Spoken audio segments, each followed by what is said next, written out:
Okay. Hello, George. Hi. Hello, welcome to my podcast. My name is Jiří, and my honored guest today is George. And tell me, what do you do professionally for living? Sure. Thank you for having me. So, professionally at the moment, I'm doing content creation, and I'm also a founder of another separate business. Mm-hmm. Thank you very much for sharing. And I have the first question here for you today. Did you always want to become a tech creator, or did it happen by accident? Yeah. So basically, in my case, I did want to become a content creator when I was about like 15 years old, no, 16 years old, 17 years old. This is something I really wanted to do. But then things changed because I fell in love with computer science. So I went to a good college to study computer science. And all I wanted to do was to become an AI engineer. But this unfortunately didn't go according to plan. So once I graduated from college, I applied for 100 jobs and I got rejected from all of them. And I didn't hear from most of them. So I said, okay, maybe I want to go back to YouTube. So I started YouTube in October 2025. And since then, um, I've been doing mainly YouTube. And now I have the dream to become a content creator. Mhm, mhm. And also, I need to mention that your channels are called TechLunar. Why did you choose this name? Can you reveal? Yeah, it's actually playing with words. Like I remember starting back in 2014, and my name was just Tech Kid.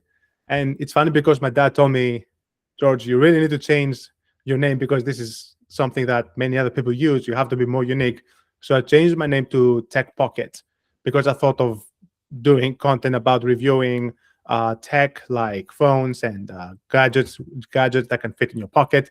But then I wanted to open a website called techpocket.com, but I found that the domain was already taken. So I said, okay, I have to change them in again.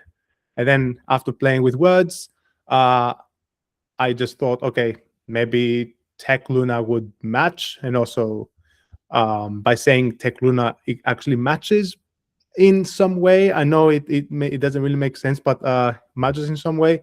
And luckily the domain was there. So I took the domain and yeah, I stuck with this name now. Thank you very much. I know that you are now at this moment active on TikTok, YouTube, Instagram, and Facebook, right? That's correct. And tell me, why these four? I know we didn't prepare this for this question, but I'm very interested.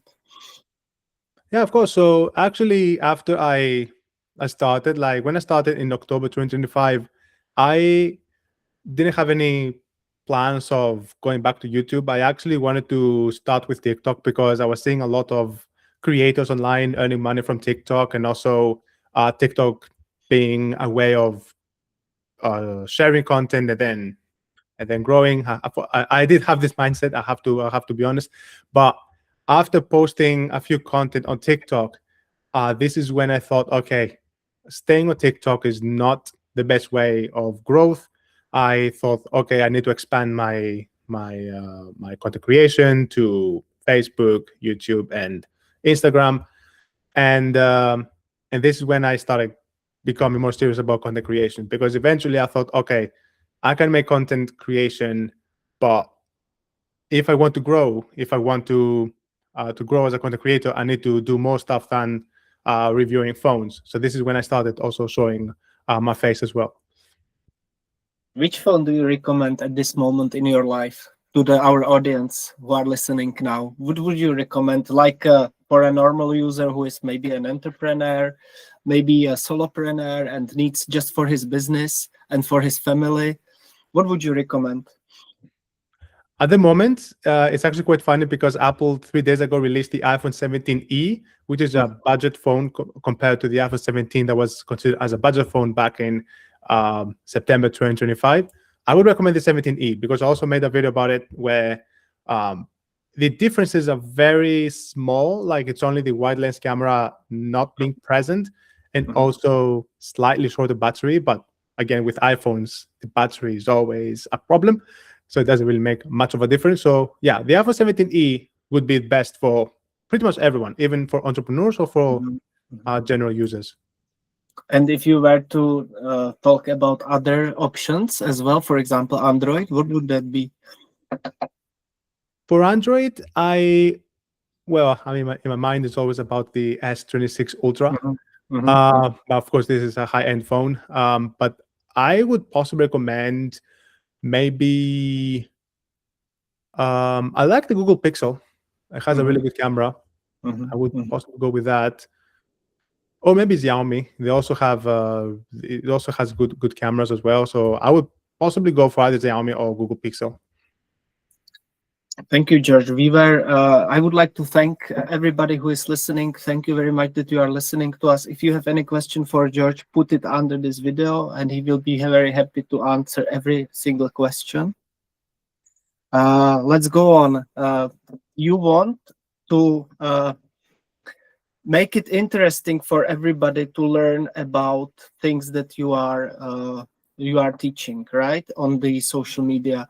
Is this a hard for you or easy job to bring your knowledge and your expertise to other people or make them interesting for everybody, right? That's correct. I used to do a lot of how-to tutorials on YouTube. That was like starting with after like 10 years ago, and then I've been doing it on and off for about 10 years. That was something because I knew from my class, because I tended to compare myself a lot with other people back then. So I compared myself with my classmates and I said, okay, I'm a bit better than everyone when it comes to showing people how to solve problems with technology. So I thought by opening a YouTube channel and sharing my knowledge, that would be a good start to start getting noticed. And surprisingly, even my some of my very low quality videos, if you go all the way back on my YouTube channel, like back in 2015 and 16, Mhm. I had many low quality videos. They did very well, surprisingly, when it comes to solving problems. And this is something I'm trying to do, because also by doing YouTube, it helped improve my English, as English is not my first language. And but now I try to switch my content to make it appealing to a broader audience. Like, I don't want only people who have interest in technology to watch my videos. I also want people who are like more the general population to watch my videos. That's why I try to be less technical when it comes to explaining things. Mhm. Mhm. Mhm. I know that you have an opportunity to ask me any questions, George, and this is in the middle of the podcast. Usually, I give this space for you, for all my guests. So please be so kind and ask me anything which comes to your mind now. Of course. So yeah, I also want to learn from you as well. So what made you to start with the podcast, and yeah, let's start with this question. Yes. Yes, so we are both people who are creating content, right, for people, for other people, and in my case, this channel that we are on now is related to the stories of people who are entrepreneurs. Yes, so who try to do solopreneuring or entrepreneuring or business. Yes, so this is my first focus, and my second focus is to be genuinely interested in people and their life story and getting to learn from them, and then sharing this content inside my communities, business communities, so people can make friends with each other and they can make better business. So this is the idea of my podcast. Thank you for asking. Of course, that sounds like very interesting. I think there are many entrepreneurs right now who are trying to build startups and just grow, because especially right now in 2026, where the market is ever more competitive, everyone's doing everything. So even if you create a startup which is very niche based, you'll find 10 other people doing it. So I want to ask you another question, because unfortunately in 2026, there's also like many podcast channels out there. So what's something that you're trying to do different? And Mhm. yes, well, what's something that you're trying to do different so you can stand out and hopefully grow to millions of subscribers in the future, which I really hope for? Thank you very much. I would like to there are two points of view. First is a point of view of a personal touch. So I want to make the videos that I'm making available to only to people who are interested in watching them. So this is by personal touch. So I'm sending an email to somebody and I say, hey George, I'm sending you the video of my friend which I made podcast with. This is very personal touch and it doesn't increase my numbers so much. But the second thing which is coming today, second point of view focus, is the use of artificial intelligence, which can maybe help us as a content creators to uh, accelerate our views so that more people who don't know us can watch us and they will like it too. So let's make it possible for as many people as possible to watch what we are doing. And this is my also dream and goal. So thank you for asking this question. It's a good question. And you are also how many what about you? Can I ask you the same question because you have many views? So are you aspiring? What's your vision for the future for this year, for example? What is your aspiration in the point of numbers of views? Well, ideally, if you ask me what's my ultimate goal, is to reach 100 million subscribers on YouTube. That's the ultimate goal.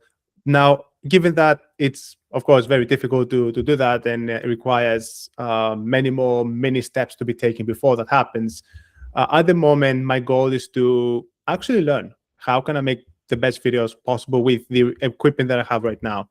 So recently, I realized that my storytelling skills are not as good as they should be, and also I need to increase my retention rate when it comes to making videos, because retention rate right now is everything.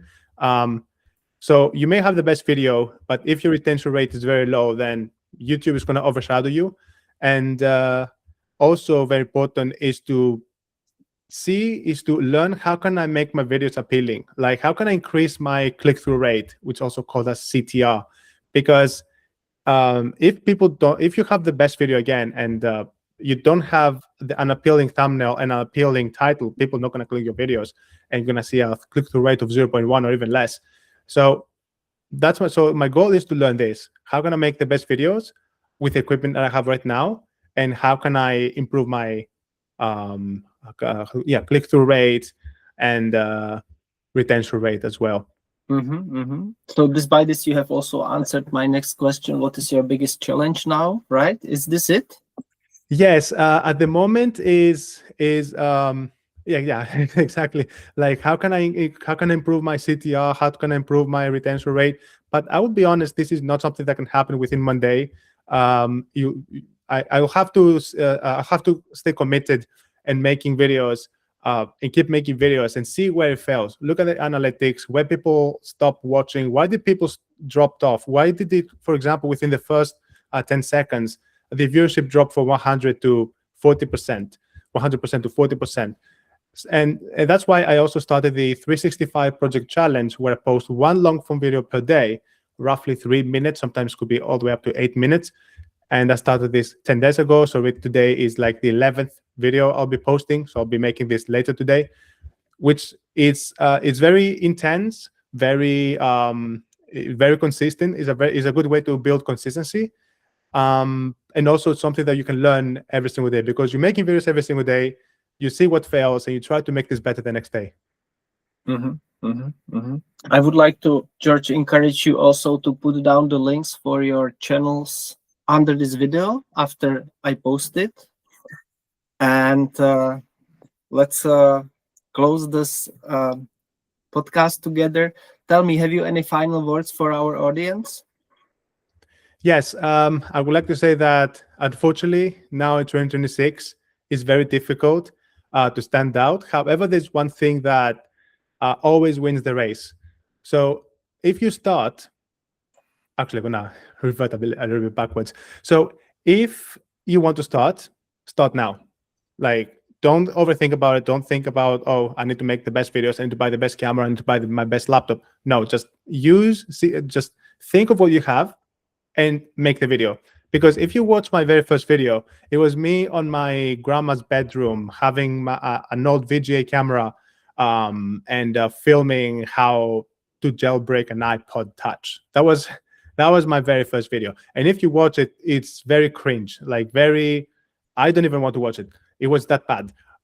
Like the first video will always be the worst, but there is always something that you're gonna learn by keep making videos. So my suggestion is to start and to try to learn something new every single day. Try to uh, see what you have made, analyze the analytics, and try to keep making something better. Maybe improve your camera. Maybe learn something new when it comes to editing, or maybe see that what's going on, the trends, and try to see if you can make something similar to that, a similar, like not really replicate, but try to get some ideas from what trends are going on. And the ultimately, you'll stand out. Like this is for sure. Thank you very much for coming to the podcast, George. And I'm looking forward to the second part soon, coming up soon. I'll be willing to do this. Let's do it. Yes, yes. Now, officially, even when I close this podcast, I run it sometimes a little bit longer behind the scenes, as to say, so we can have a friendly chat, and maybe we forgot something, or we can cut it later. We will see. We will let it flow. But I liked it. It was an interesting talk, and also interesting talking about two aspects about your content creation as computers and phones, and also about the aspect of making these available for the audience, right? Yeah, exactly. I think it was a very interesting podcast, I would like to say, because I do like talking about what's going on YouTube, because YouTube is something I enjoy talking about, and also talking about content creation. Of course, it's important that in some way we try to build like a community where people can YouTube, like people who do content creation, they come together and they just talk about it and then see how we can improve each other videos. And this is something and that's why I joined. I think it was Social Rising yesterday. Social Rising. And I met you as well, because I want to connect with people who are making content, and I want to exchange ideas, because right now you learn from me and I learn from you. So I think this is the best way for growth right now. It is true. Thank you very much, George. And I'm looking forward to the next meeting. Let's set it up soon, maybe within 2 weeks, right? Do you agree? Yes, let's take 2 weeks and then we can make another video together. And I will send you this one to your email. Totally. Let's do it. That will be fun. Thank you very much. Thank you. Bye-bye. Thank you.